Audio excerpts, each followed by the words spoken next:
আমার ভিডিওটা সেই ছেলেদের জন্যে যারা বাপকে ভালোবাসেন, মাকে ভালোবাসেন,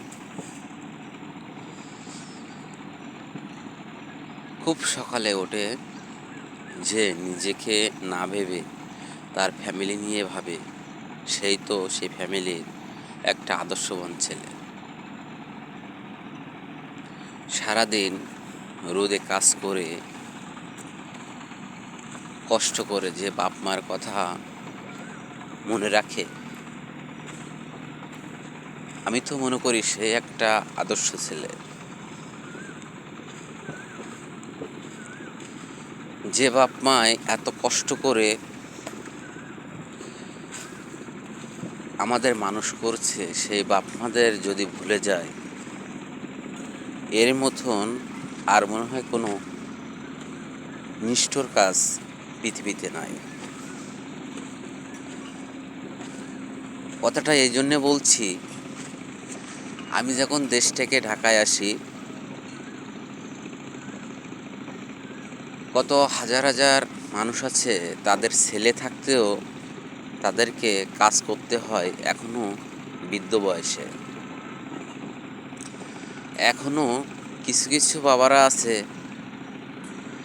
যারা রাস্তায় হাত পেতে টাকা নেয়। তাদের যদি ছেলে থাকে, তাদেরকে আমার কথাটা উদ্দেশ্য বলা, ভাই তোমার মানুষ করতে অনেক কষ্ট হয়েছে তাদের, তুমিও একটু বোঝো। হয়তো তোমার স্ত্রী তাদেরকে ভালো দেখে না, তুমি তোমার বাপের পরে, তোমার মায়ের পরে একটু খেয়াল করো।